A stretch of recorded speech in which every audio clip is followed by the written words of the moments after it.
Pero kasi dapat hindi kami makita ni Hazel na nag-aaway kami. Tama. Kahit siyang babae niya, napakakapal lang, pes. I'm back with gifts. We need to talk. Bumalik ako kay Danica, Dear Uge, para naman we can talk as adults without fighting. Nagulat ako na ganun din pala ang gusto ni Danica. Alam kong ikaw ang tunay na ina ni Hazel.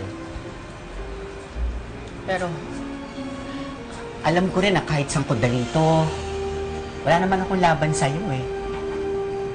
Kaya lang, hindi ko pa kayang ibigay sa'yo si Hazel.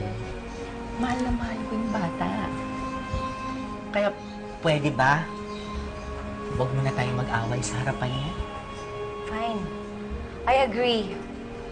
Let's be civil. Hindi na kita aawayin sa harap ng daughter ko. Daughter. Ayan eh. Pag nagaganyan ka, nangaano ka eh. Hindi ba pwedeng wala mo ng daughter? Eh, daughter ko naman talaga siya eh. Akin siya. But it's true. Akin siya. Kaya huwag ka mag-daughter muna. Kaya nga dapat nga. Ay, mga! Do you remember?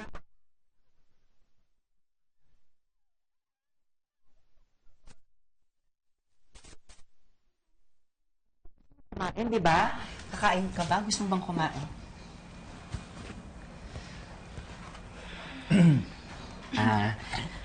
Hazel, anak. Anak siya si Jenny. Best friend ko. Siya rin ang tunay mong ina. Hi, Hazel. Hi. Mamita, di ba po sabi niyo sa akin namatay na si Mami? Pinatay mo ko? 16 years ka nawala, di ba? Kaya sinabi kong tegi siya. Girls! Biga, magbe-best friend kayo. Best friend! Oo.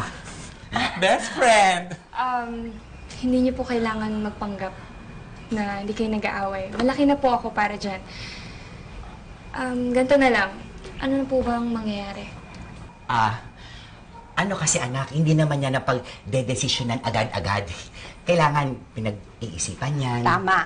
Ganon. Oo, kaya nga dapat, pumunta na tayo ng Canada, mag-impake ka na, aalis na tayo. Oy, anong Canada ang pinagsasabi mo? Hindi siya sasama sa'yo. Dito lang siya. Dito? Dito. Mas maganda ang future niya sa Canada kaysa dito. Mas maganda ang future niya dito kasama ko, hindi kasama ka. Hindi totoo yan! Sandali lang po.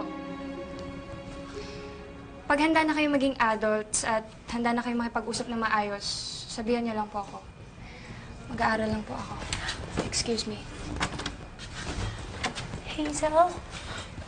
Ayan, tinan mo, nag-walk out tuloy yung bata. Ikaw may kasalanan dito. Bakit ako? Inaaway mo ko, kasalanan mo itong... Ay, nananadya ka na eh. Ano nananadya? Canada. Pinahiimpake mo pa ng ganun-ganun na lang, ha? Bakit? Hindi ko ibigay sa'yo si Hazel. Kahit anong mangyari, kahit mag-split ka ba dyan, kahit mag-tumble the cartwheel, hindi mo siya makukuha. Oo!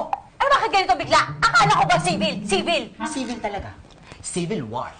Ganon. Ganon. Gagawin ko lahat ng makakaya ko para talagang pumayag siya na sumama sa akin at iwan ka! Ganon. Ganon. Yes, ganon. Ganon. Bakit? Ganon! Huwag kayo mag-away! Huwag kayo mag-away! Marinig kayo na eh! Dito na lang simula ang pagitan namin ni Danica. Pataasan ng level. So we'll know kung sinong pipiliin ni Hazel.